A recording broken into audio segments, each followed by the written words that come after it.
Palavra da Verdade, com Hernandes Dias Lopes. Abra sua Bíblia comigo, por gentileza, no livro de Apocalipse, capítulo 20. Apocalipse, capítulo 20, versos de 1 a 15. Apocalipse 20, de 1 a 15. Eu queria que você acompanhasse comigo a leitura e, lido o texto, permanecesse com a sua Bíblia aberta. Está escrito o seguinte: Então vi descer do céu um anjo, tinha na mão uma chave do abismo e uma grande corrente. Ele segurou o dragão, a antiga serpente, que é o diabo, Satanás, e o prendeu por 1000 anos. Lançou-o no abismo, fechou-o e pôs selo sobre ele, para que não mais enganasse as nações até se completarem os 1000 anos. Depois disto, é necessário que ele seja solto pouco tempo. Vi também tronos, e nestes sentaram-se aqueles aos quais foi dada a autoridade de julgar. Vi ainda as almas dos decapitados, por causa do testemunho de Jesus, bem como por causa da palavra de Deus, tantos quantos não adoraram a besta, nem tampouco a sua imagem, e não receberam a marca na fronte e na mão, e viveram e reinaram com Cristo durante 1000 anos. Os restantes dos mortos não reviveram, até que se completassem os 1000 anos. Esta é a primeira ressurreição. Bem-aventurado e santo é aquele que tem parte na primeira ressurreição. Sobre esses, a segunda morte não tem autoridade. Pelo contrário, serão sacerdotes de Deus e de Cristo, e reinarão com ele os 1000 anos. Quando, porém, se completarem os 1000 anos, Satanás será solto da sua prisão, e sairá a seduzir as nações que há nos 4 cantos da terra, Gog e Magog, a fim de reuni-los para a peleja. O número dessas é como a areia do mar. Marcharam então pela superfície da terra e sitiaram o acampamento dos santos e a cidade querida. Desceu, porém, fogo do céu e os consumiu. O diabo, o sedutor deles, foi lançado para dentro do lago de fogo e enxofre, onde já se encontram não só a besta, como também o falso profeta, e serão atormentados de dia e de noite pelos séculos dos séculos. Vi um grande trono branco, e aquele que nele se assenta, de cuja presença fugiram a terra e o céu, e não se achou lugar para eles. Vi também os mortos, os grandes e os pequenos, postos em pé diante do trono. Então se abriram livros. Ainda outro livro, o livro da vida, foi aberto. E os mortos foram julgados, segundo as suas obras, conforme o que se achava escrito nos livros. Deu o mar os mortos que nele estavam. A morte e o além entregaram os mortos que neles havia. E foram julgados, um por um, segundo as suas obras. Então, a morte e o inferno foram lançados para dentro do lago de fogo. Esta é a segunda morte, o lago de fogo. E se alguém não foi achado inscrito no livro da vida, esse foi lançado para dentro do lago de fogo. Pois bem, amados irmãos, eu gostaria então de tratar deste tema com vocês, o milênio e o juízo final. A primeira coisa que eu preciso afirmar, e com toda sinceridade e humildade, é que este capítulo é certamente o capítulo mais polêmico do livro de Apocalipse e talvez um dos mais polêmicos de toda a Bíblia. A segunda coisa que eu preciso afirmar, a título de introdução, é que não há consenso entre o povo evangélico, o povo cristão, a igreja protestante, acerca do entendimento desta passagem. Por exemplo, os chamados pré-milenistas entendem que o milênio relatado neste capítulo sucede cronologicamente ao registro do capítulo 19, que fala da segunda vinda de Cristo. Portanto, esse texto seria um fato posterior à segunda vinda. Para os amilenistas, que entendem que o livro de Apocalipse não é um livro que segue uma linha cronológica linear, que parte do ponto 1 ao ponto 10, ou ponto 0 ao ponto 10, mas que o livro de Apocalipse, ele é entendido em seções paralelas e progressivas, e que as mesmas verdades são apresentadas em telas diferentes. E nós teríamos 7 sessões paralelas, quais sejam: capítulo 1 a 3, os 7 candeeiros; capítulos 4 a 7, os 7 selos; capítulos 8 a 11, as 7 trombetas; capítulos 12 a 14, o quarteto do mal, o dragão, o anticristo, o falso profeta e a Babilônia; capítulos 15 e 16, as 7 taças da ira de Deus; capítulos 17 a 19, a queda do quarteto do mal por ordem inversa; e capítulos 20 a 22, a cena do reinado das almas, a prisão de Satanás e o juízo final, e os novos céus e a nova terra. De tal forma que, na perspectiva milenista, o capítulo 20 não sucede cronologicamente ao 19, mas retorna à primeira vinda de Cristo. Como o capítulo 11, por exemplo, encerra com a segunda vinda, e o capítulo 12 começa com o nascimento de Cristo. Então, é preciso entender que, para a perspectiva que eu vou abordar com os meus amados irmãos, o milênio não é algo que sucederá à segunda vinda, mas o milênio ocorre como um número simbólico que é uma descrição de todo o período entre a primeira e a segunda vinda de Cristo. A interpretação de um milênio literal enfrentaria algumas dificuldades que eu gostaria de levantar. Primeiro, nós não encontramos essa ideia em nenhum dos 4 evangelhos. Nós não encontramos essa ideia em nenhuma das cartas de Paulo. Nós não encontramos essa ideia em nenhuma das cartas gerais. Nem no livro de Hebreus, nem em Tiago, nem em Pedro, nem em João, nem em Judas. Portanto, a ideia de um milênio literal não é respaldada pelo Novo Testamento, apenas aparece aqui em Apocalipse 20. Segundo, o milênio fala de Cristo reinando fisicamente neste mundo. Essa é a ideia que se tem de milênio, quem pensa no milênio literal. Mas a Bíblia toda nos informa que o reino de Cristo não é político, não é físico, não é terrenal, mas é um reino espiritual. O meu reino não é deste mundo, disse Jesus. Terceiro, a ideia de um milênio na terra restabelece a ideia da preeminência dos judeus e reintroduz aquela distinção entre judeus, Israel e igreja. E parece-nos que é muito claro isso, e está posto isso lá em Efésios capítulo 2, que agora não tem mais essa distinção entre Israel e igreja. O Senhor Jesus só tem uma noiva, só tem uma igreja, só tem um rebanho, só tem um corpo. Ele é formado de judeus e gentios. Então não tem essa ideia de restabelecer Israel, como se a igreja fosse apenas um parênteses na história.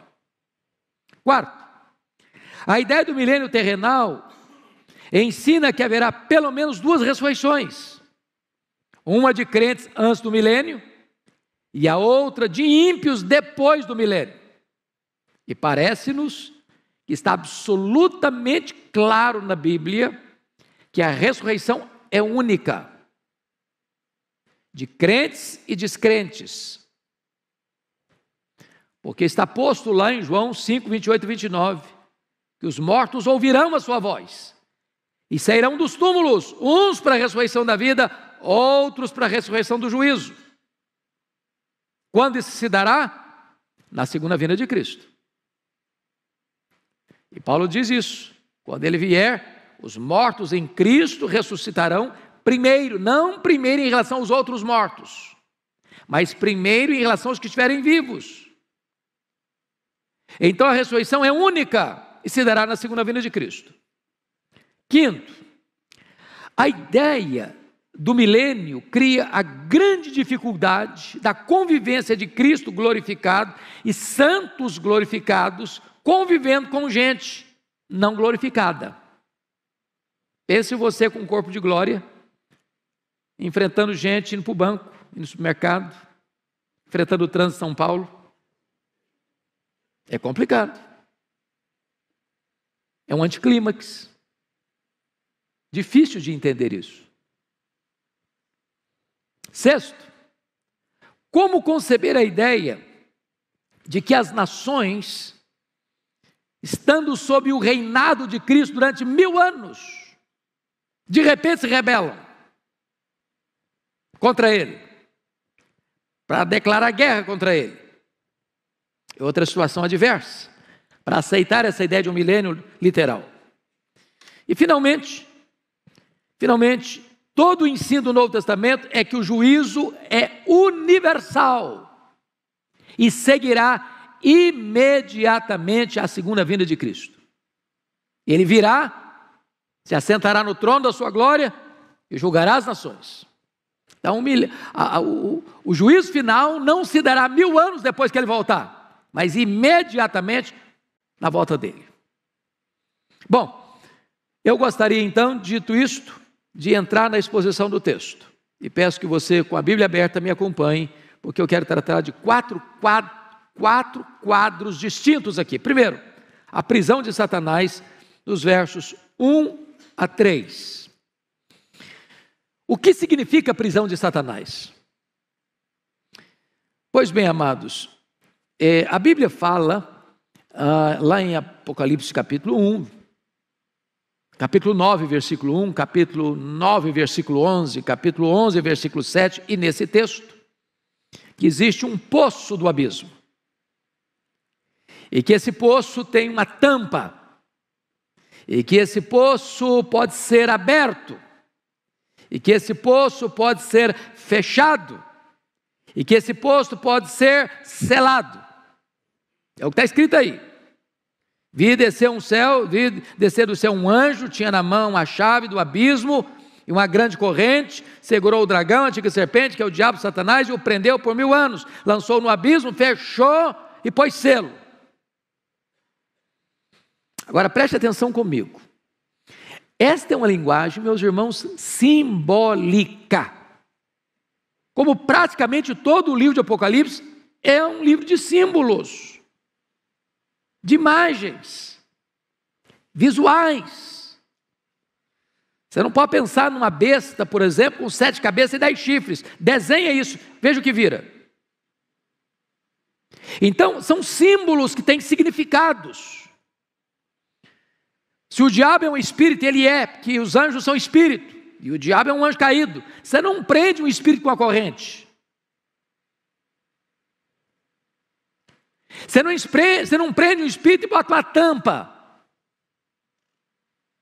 O que significa isso? Significa que esse ser maligno, que é o diabo, que é Satanás, que é a antiga serpente, ele tem sua autoridade e seu poder restringidos. Essa é a ideia da prisão de Satanás.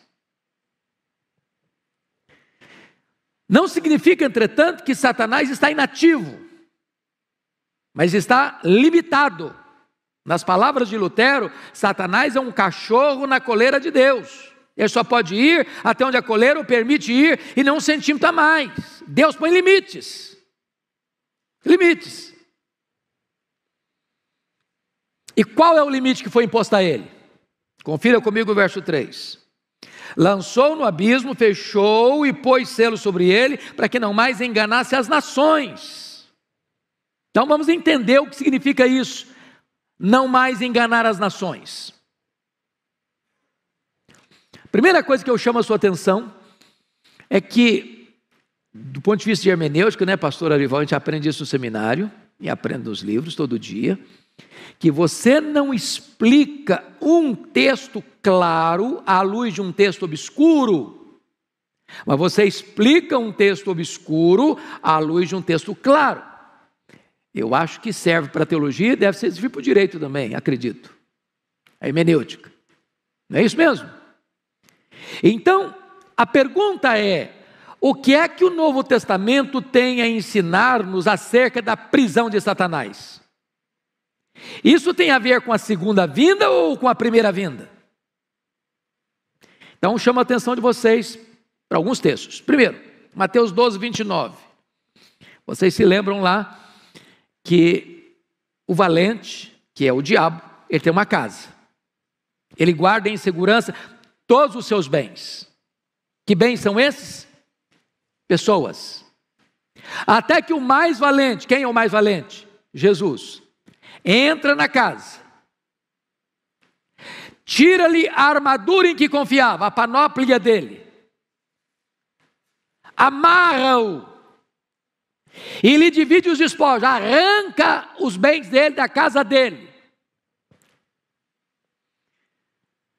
O que significa isso? Que o diabo, Satanás, ao ser preso, ter sua autoridade, seu poder restringido, ele não tem condições de impedir que uma pessoa que Deus escolheu, por quem Cristo morreu, chamado pelo Evangelho, seja impedida de crer no Senhor Jesus.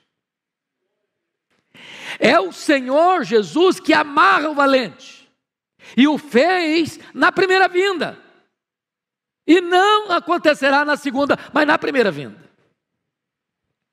Lucas 10, 17 e 18, diz que quando os discípulos regressaram, os 70, possuídos de alegria, dizendo: Senhor, os próprios demônios se nos submetem pelo teu nome, mas ele lhes disse: eu vi a Satanás caindo do céu como relâmpago. Limitação de poder. Jesus Cristo disse em João 12, 31 e 32, chegou o momento de ser julgado este mundo, e agora o seu príncipe será expulso. Eu, quando for levantado da terra, atrairei todos a mim. O diabo não pode impedir isso. Louvado seja Deus, irmãos. Se o diabo pudesse, você e eu não estaríamos aqui nessa noite. Se o diabo pudesse, você e eu não teríamos crido em Jesus. Se o diabo pudesse, nós não teríamos sido alcançados pela graça, lavados no sangue do Cordeiro, selados com o Espírito Santo da promessa, e o nosso nome não estaria no livro da vida. Se o diabo pudesse, a igreja não poderia enviar um missionário sequer, e não haveria sequer uma conversão nos campos missionários. Seu poder foi o quê? Cerceado e limitado e restringido. Essa é a ideia. Essa é a ideia. Pois bem, o que significa? Preste atenção nisso. No finalzinho do versículo 3, é necessário que ele seja solto por pouco tempo. O que significa esse pouco tempo em que Satanás será solto depois do milênio? Veja bem, a Bíblia usa algumas expressões para definir esse momento final que vai anteceder a volta de Jesus. Primeiro, a apostasia. Segundo, a grande tribulação. Terceiro, a manifestação do homem da iniquidade, ou do iníquo, que é o anticristo. Quarto, o pouco tempo de Satanás. Essas quatro expressões apontam para a mesma realidade. Para esse momento final, de uma perseguição atroz, de Satanás usar todo o seu arsenal e toda a sua fúria, e toda a sua força e todos os seus agentes para perseguir o Cordeiro e a sua igreja. A grande tribulação, a apostasia, a manifestação do homem da iniquidade e o pouco tempo de Satanás. Esse é o tempo que vai anteceder a segunda vinda de Cristo. Mas, outra pergunta: o que significam esses 1000 anos? O que significa esses 1000 anos? Como todo o texto é simbólico, por exemplo, o abismo, o poço, a corrente, a prisão, o selo que tampa o poço, o milênio também é uma linguagem simbólica. é um número completo. Milênio é um tempo que vai, portanto, da primeira à segunda vinda de Cristo. É o número 10 cubicado, pleno. É o exato período em que as almas estão reinando com Cristo. Por exemplo, o que acontece quando um crente morre agora? O que acontece? Primeiro texto, para pensar com vocês, 2 Coríntios 5:8. Morrer é deixar o corpo e habitar com o Senhor. Segundo texto, Filipenses 1:23. Morrer é partir para estar com Cristo, o que é incomparavelmente melhor. O que Jesus Cristo disse para o ladrão à sua direita que se arrependeu, ainda que não 1/10 hora da vida? Hoje mesmo estarás comigo no paraíso. Então, quando um crente morre, diz Hebreus que o seu espírito é aperfeiçoado para entrar na glória. Nesse exato momento, a alma começa a reinar com Cristo no céu. Você sabe disso. O corpo foi feito pó, é pó e volta ao pó, é matéria. Mas a Bíblia diz que Deus soprou nas narinas daquele boneco de barro o fôlego da vida e ele passou a ser alma vivente. O que é a morte? A palavra morte significa separação. Quando uma pessoa morre, o que acontece? A alma dela, ou o espírito dela, separa do corpo. O corpo era pó, volta ao pó. Esta alma sobrevive sem o corpo não sobrevive sem a alma. A alma não é aniquilada, a alma não desencarna e reencarna de novo, a alma não vai para purgatório, a alma não fica dormindo. A alma do crente imediatamente vai para o céu e começa a reinar com Cristo. Nós chamamos esse período de período intermediário. O que é período intermediário? Que vai da morte à ressurreição. Está lá no céu. O Abel, por exemplo, foi o primeiro a morrer. Sua alma dele está lá. O corpo dele está não. O corpo dele aguarda a segunda vinda de Cristo para ressuscitar. E de todos os demais. Então, esses 1000 anos, meus amados irmãos, é o período completo entre a primeira e a segunda vinda de Cristo. Vamos para o segundo ponto agora, o reinado dos salvos com Cristo no céu. Já estamos entrando nele, vamos de novo. Versículos 4-6, confira comigo, versículo 4, por favor. Vi também tronos, e nesses sentaram-se aqueles os quais foi dada a autoridade de julgar. Vêm das almas dos decapitados por causa do testemunho de Jesus, bem como da palavra, por causa da palavra de Deus. Tantos quantos não adoraram a besta, nem tampouco a sua imagem, e não receberam a marca na fronte nem na mão, e viveram e reinaram com Cristo 1000 anos. Vamos entender isso aqui. Vi tronos. A palavra tronos, irmãos, preste bem atenção no que eu vou lhes dizer. Aparece no Novo Testamento 67 vezes. No Novo Testamento. A palavra trono aparece só em Apocalipse 47 vezes. Porém, 44 vezes o trono que aparece é o trono de Deus. E todas as 44 vezes que o trono de Deus aparece, sabe onde ele está? No céu. Só 3 vezes o trono aparece na terra. 2:13, 13:2 e 16:10. E todas as 3 vezes que ele aparece na terra, ele é o trono do anticristo e o trono do diabo. Portanto, esse reinado aqui de 1000 anos não é na terra. Não é na terra. Não é um milênio aqui. Ele está tratando desse período em que as almas, não são os corpos, são as almas que estão reinando. Estão reinando. Aquelas mesmas almas lá do capítulo 6, versículo 9, que estão debaixo do altar clamando. Até quando, Senhor? Então é muito importante entender isso. As almas estão reinando com Cristo lá no céu. Abel está reinando com Cristo lá no céu. Seu papai, sua mamãe, seu avô, sua vovó, que já morreram em Cristo, que já estão com Jesus, estão reinando com Ele lá. Qual é a missão daqueles que estão reinando com Cristo lá? Primeiro, veja você, que eles estão assentados em tronos. Versículo 4. Que essa é a verdade bíblica. A Bíblia diz que os santos vão julgar as 12 tribos de Israel. Está lá em Mateus 19, 28. Que os santos vão julgar o mundo. Está lá em 1 Coríntios, capítulo 6, versículo 2. E vai julgar os anjos. Está lá em 1 Coríntios, capítulo 6, versículo 2. E Jesus prometeu à igreja de Laodiceia o seguinte: ao vencedor dar-lhe-ei sentar-se comigo no meu trono, como eu venci, sentei com meu Pai no seu trono. Então você e eu vamos assentar em tronos, para julgar. Julgar quem? As 12 tribos de Israel, o mundo e os anjos. Obviamente os anjos caídos. Eles participarão, portanto, da glória de Cristo lá no céu. Então, quem está lá? Os mártires e todos aqueles que morreram, vejam vocês, por causa do testemunho de Jesus, bem como por causa da palavra de Deus, todos os crentes.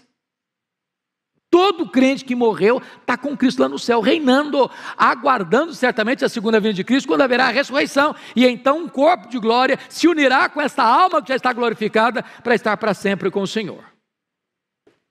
Mas vamos a outra coisa, importante aqui, versículo 5 e 6 agora. Os restantes dos mortos não reviveram, até que se completasse os 1000 anos, esta é a primeira ressurreição. Bem-aventurado e santo é aquele que tem parte na primeira ressurreição. Que ressurreição é essa? Que primeira ressurreição é essa? É muito importante entender isso. Irmãos, quem nasce 2 vezes, morre uma vez só. Quem nasce uma vez só, morre 2. Explicando. Quem só nasceu fisicamente e não nasceu da água e do Espírito, morre fisicamente e morre eternamente. É a segunda morte. Mas quem nasce fisicamente e nasce de novo, a segunda vez, morre uma vez só, apenas fisicamente. A não ser que Jesus volte antes, você é trasladado, arrebatado, transformado e arrebatado. Portanto, essa primeira ressurreição não é a ressurreição do corpo. Toda a linguagem do Novo Testamento é essa, que quando você recebe a Cristo, você estava morto, e eu também. Deus nos deu vida, estando nós mortos nos nossos delitos e pecados. O que aconteceu quando você foi convertido a Cristo foi uma verdadeira ressurreição. Então, bem-aventurado é aquele que passou pela primeira ressurreição, porque esse não sofrerá a penalidade da segunda morte. Claro, você não vai ser condenado, não entra mais juízo, passou da morte para a vida. Então, essa é a ideia de todo o Novo Testamento. Mas vamos ver agora, terceiro ponto, a derrota final de Satanás, versículos 7 a 10, olha aí comigo.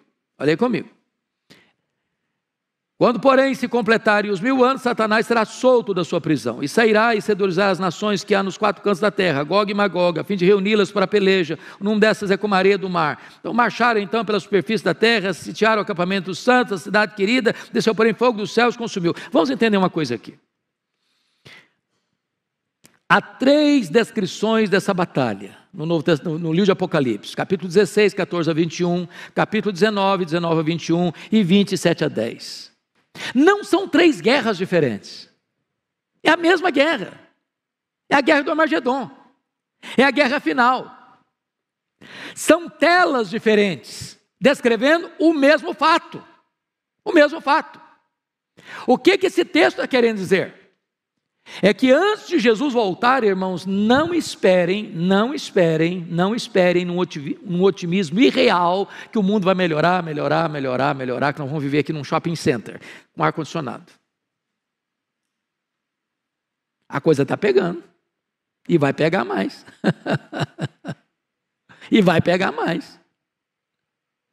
Espera tempo fácil não. Por outro lado, nós não podemos ter um pessimismo negativo, doentio, sabe por quê? Porque a vitória já está garantida.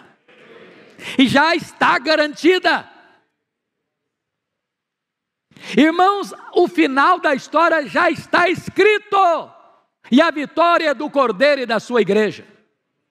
Pode o diabo espernear, pode o inferno se agitar, pode o mundo fazer confusão, pode todo mundo virar e perseguir a igreja, e massacrar a igreja, e torturar a igreja, e prender os crentes, e matar os crentes. A vitória já está selada.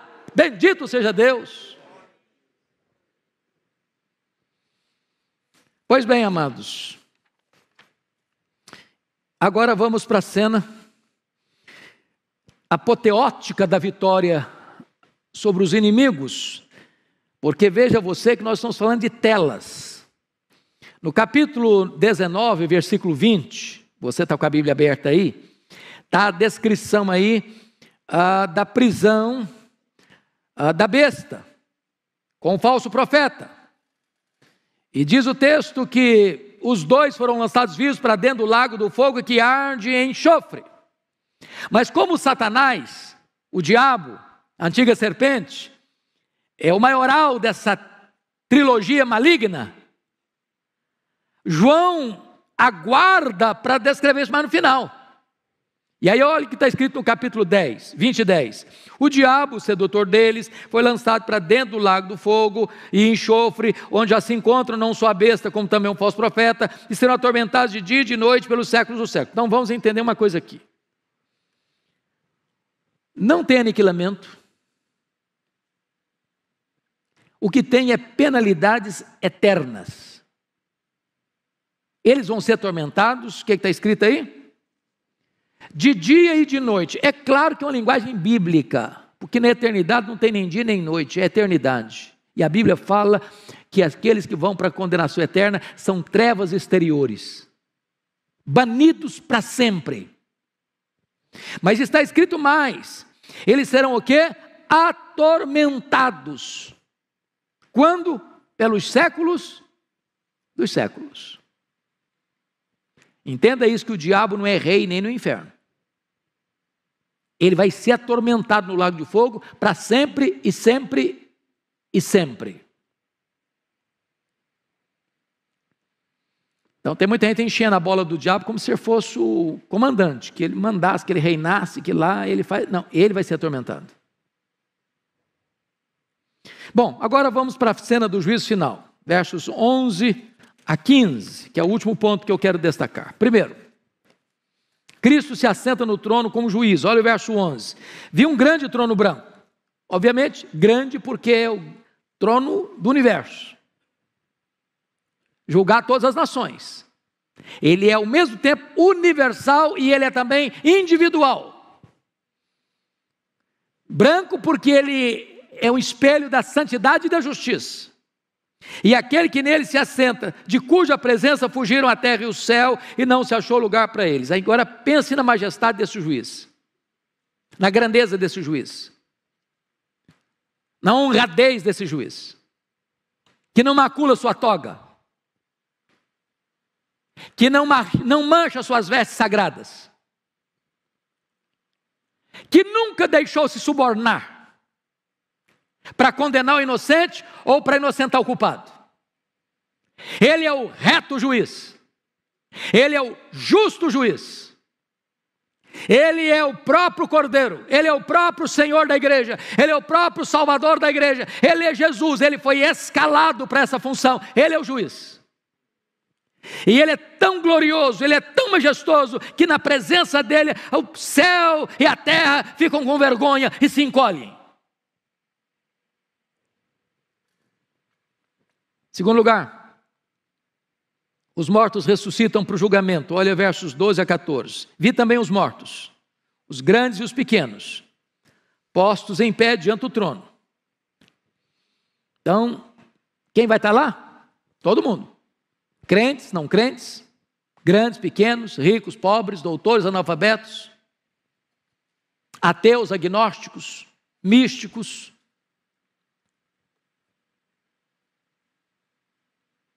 filósofos, pensadores, religiosos, todos estarão lá, de pé, para escutar a sentença. Que mais? Confira comigo. Então se abriram livros, E ainda outro livro, o livro da vida foi aberto, e os mortos foram julgados segundo as suas obras, conforme o que se acha escrito no livro. Então, vamos entender isso aqui, meus irmãos, vamos entender isso aqui. É universal, mas é individual. Cada um vai ser julgado com justiça, porque é o que estiver escrito nos livros. Não vai ter invencionice lá, não vai ter acusação falsa lá, não vai ter, não, mas não é bem assim, não foi isso que aconteceu. Está escrito. Está escrito. O que está escrito? O que está registrado lá nesses livros que vão ser abertos? Primeiro, as nossas palavras. Vamos dar conta no dia do juízo por todas as palavras frívolas que proferimos. Nesse quesito, quem se salva? Ninguém. Deixa eu só fazer um checklist breve e rápido aqui. Alguma vez você já falou mal dos outros? Já espalhou fake news também? Você já xingou alguma vez? Já contou alguma piadazinha meio sem graça? Ficou com vergonha depois, mas contou? Já se destemperou emocionalmente, já perdeu o controle emocional, já falou asneira? Bom, se você falar para mim que nunca, eu vou duvidar da sua honestidade. Então, nesse quesito, culpado. Segundo quesito, vai estar escrito lá no livro. Nossas obras. O que você fez, seu pai não viu, sua mãe não viu, sua mulher não viu, seu marido não viu, seus filhos não viram, seus amigos não viram, seu pastor não viu, sua igreja não viu, nem a lei viu. Você fechou a porta do quarto, apagou a luz. Mas Deus estava lá. Está escrito.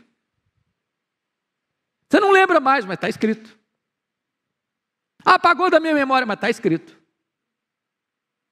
Terceiro, então nesse quesito, quem se salva? Ninguém. Terceiro quesito do julgamento. As nossas omissões. Se você sabe que deve fazer o bem e não faz, você está pecando.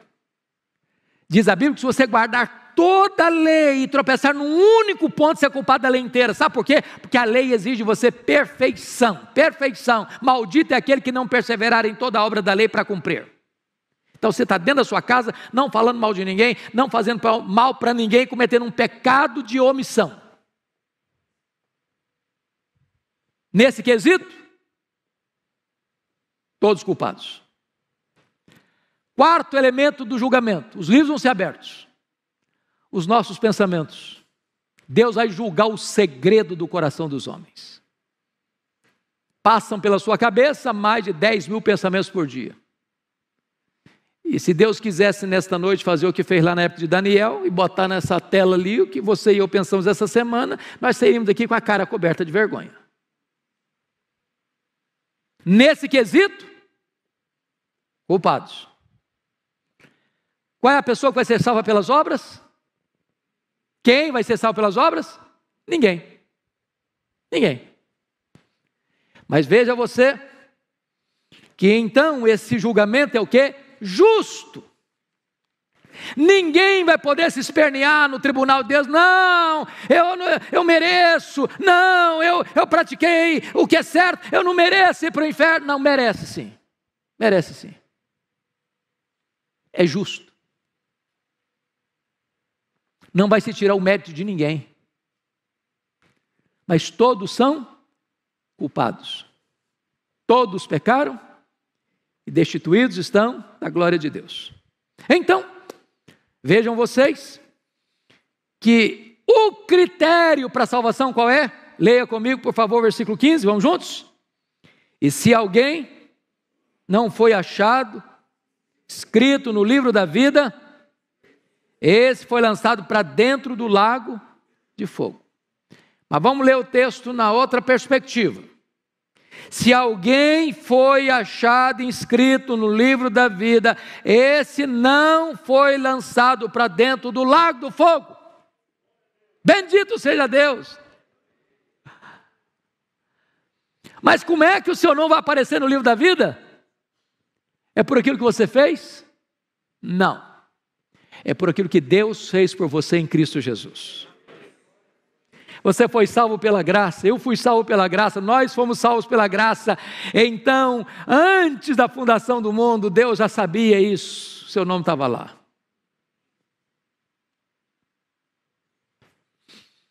E aí você, em vez de ser lançado no lago do fogo, você vai ser convidado para as bodas do Cordeiro. Vai entrar para uma festa que nunca mais vai acabar. E você vai reinar com Cristo. Você vai se alegrar em Cristo. Você vai conhecer a Cristo. Você vai fruir a presença de Cristo. E você vai desfrutar da bem-aventurança eterna. Mas eu quero concluir olhando com você o versículo 14. Então a morte e o inferno foram lançados para dentro do lago do fogo de enxofre. Ou melhor, para dentro do lago de fogo. Esta é a segunda morte, o lago de fogo. Como é que você vai entender isso? A morte é o estado. E o Hades e o inferno, ou Hades, é o lugar. A morte é o estado. O Hades, o inferno, é o lugar. A Bíblia diz que a morte é o último inimigo a ser vencido. E o inferno aqui, que é Hades, preste bem atenção nisso, é exatamente o lugar onde os ímpios são atormentados no estado intermediário. Lembra lá da parábola que Jesus contou, Lucas 16? E o rico, no inferno, estando em tormento, clamou: Pai Abraão, manda Lázaro que molhe o dedo em água e bota aqui na minha língua para refrescar-me. Depois da segunda vinda e do juízo, não haverá mais separação entre corpo e alma, nem no céu, nem no inferno. E a vitória de Cristo sobre os seus inimigos será completa e final. Quem vai estar lá? 19 e 20, o anticristo e o falso profeta. 20 e 10, quem vai estar lá? O diabo. Quem vai estar lá? 20 e 14, a morte e o inferno. Quem vai estar lá? Finalmente, 20 e 15, todo aquele cujo nome não está escrito no livro da vida. Os que não creram. A próxima cena do juízo é esta: vi novo céu e nova terra, os quais habita a justiça. O tabernáculo de Deus vem habitar com o povo, com o seu povo, e nós estaremos para sempre com o Senhor, desfrutando das bem-aventuranças eternas. Irmãos, a palavra de Deus é tão linda, é tão rica, é tão majestosa, é tão consoladora para o nosso coração. E eu queria concluir hoje com uma pergunta, muito solene, e a pergunta é esta: você que está aqui hoje, que veio aqui hoje, você está preparado para este grande dia?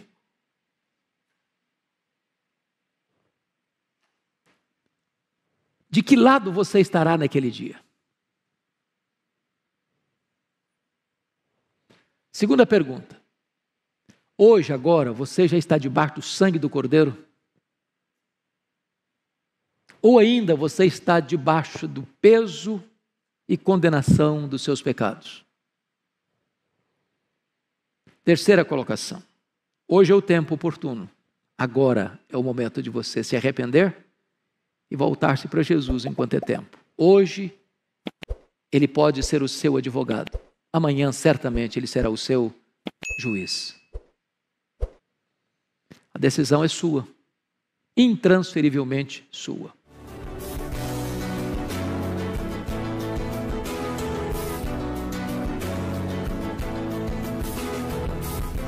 Palavra da Verdade, com Hernandes Dias Lopes.